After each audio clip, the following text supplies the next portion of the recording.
Hey guys, Stephen Bogman here from Pro Physique. Today, what I want to talk about is modalities of cardio.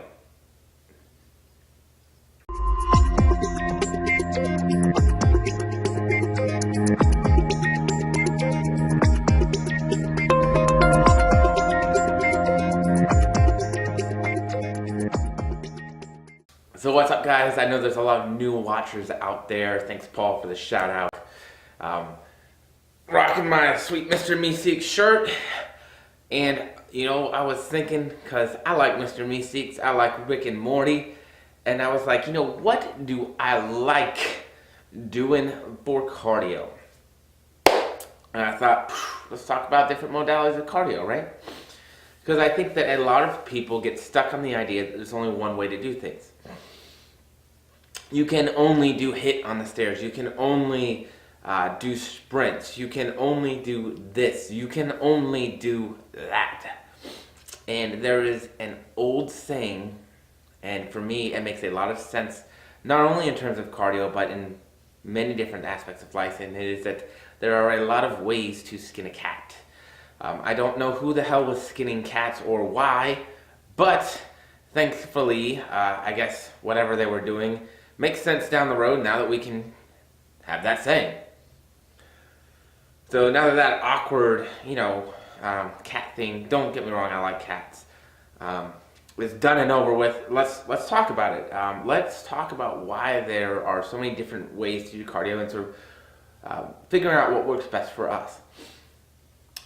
So let's talk about the difference between, say, walking or running, doing it versus something like cycling, right? Now, are you going to burn more calories at the same heart rate running than you would biking? Yes, you absolutely are. Here's why. Postural muscles, more movement up top, right? So our muscles are moving, we're simply using more muscles to do that movement, right? We're also supporting and bearing our full weight. When we're cycling, we're sitting here really, right? So it is less energy expenditure overall or in general, right? We see that when we do VO max testing. So they put the mask on you, right? Or the bubble over your head, and they see what kind of gas exchanges are coming out. And so we know that a maximal test for a treadmill is going to be about 10% higher than a maximal test for a cycle. So yes, if your only goal is to burn more calories, doing something that is full body, like any kind of running, jogging, swimming, probably is the better option. So when we're talking about trying to make tweaks and changes to get that last little bit of progress out in terms of a contest prep or a dieting phase, that might be a good option. So if you have been doing a lot of biking, maybe we can switch over to some running, some jogging, some different forms of cardio, right? But the main thing we want to make sure that we keep in mind here is joint health. The leaner you get, the harder it's going to be on your joints. So make sure that you're at the very least supplementing and doing the right things to take care of your joints. Even switching out maybe to an elliptical or something that's a little bit softer on the joints can be a huge help in making it through and preventing injury during that time when we're at a little bit higher risk. Okay? Now, if you do find that your joints are just beat up and feeling nasty, my recommendation is always just go to something that's going to be less impactful on those joints. Okay? Now, so we know that those other forms of cardio are a little bit better. Temperature, I've talked about this as well, but colder temperatures are going to be actually more beneficial for burning extra calories than hotter temperatures. Sweating more doesn't make you burn more calories. We associate that water weight loss with fat loss, and that's not necessarily true, okay? So if you're a swimmer, this works out even better, right? If you get into a nice cold pool or lake or spring, something that's going to have temperature down, your body has to work a little bit harder to stay warm.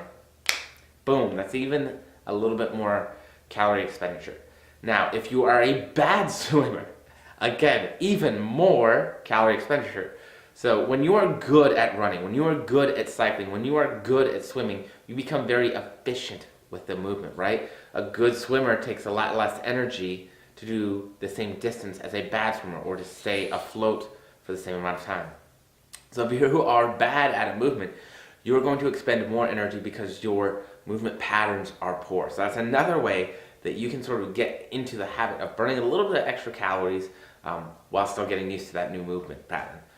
The big thing that I would say that is the most important factor in terms of really getting your cardio in is finding things you enjoy. If you freaking hate running, it's a lot harder to make the choice to go out to go running. If you hate cycling, same thing. Same thing for swimming, right? So when we are looking at our cardio choices, it's really important that we don't forget the mental aspect of things, right? Why?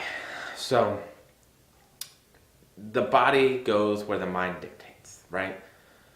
If we hate doing something, it's a lot harder to go all out. It's a lot harder to really put our all and give it as much effort as we might want. Something like HIIT cardio, that's important. Even when we're getting to that moderate, that's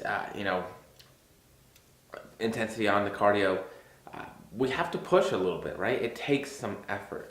So if it took a lot of effort just to get out there and to do the cardio in the first place, if we're utilizing things that we dislike, that can make it even more difficult to get to that level of effort that is required for the cardio that we want to do, especially during that time where cardio is high, we're in prep, and things are tough. Now, not everybody uses higher intensities on cardio. A lot of people will do just steady state cardio and light intensity steady state cardio. There's absolutely nothing wrong with that. And at that point, it probably makes less of an impact, right? At that point, we're not pushing it hard enough, okay? But if you are using a moderate intensity steady state or HIIT cardio at that point, I find that making sure that you're doing the things that you enjoy are really, really important, okay? Lastly, last one. Now it's getting to be summer. It's getting to be nice outside. Outdoor cardio. Now, this is also called green cardio, right?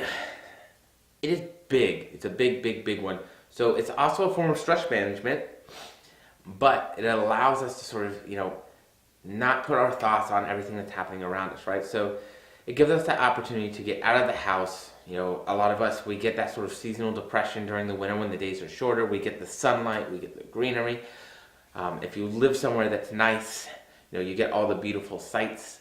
So there are a lot of benefits to green cardio beyond just the fact of your cardiorespiratory fitness, fat loss, and getting leaner, right? There's a lot of mental and emotional benefits that happen with that stress management. So don't only be stuck doing your cardio inside all the time. Like if it's raining, I get it. If it's cold out, it's nasty, I definitely get it. If you live in Florida and it's super hot out, trust me, I get it. However, there are a lot of other benefits that we can utilize and sort of grasp onto by just simply getting outside to do a little bit of cardio as well. But that's it, guys.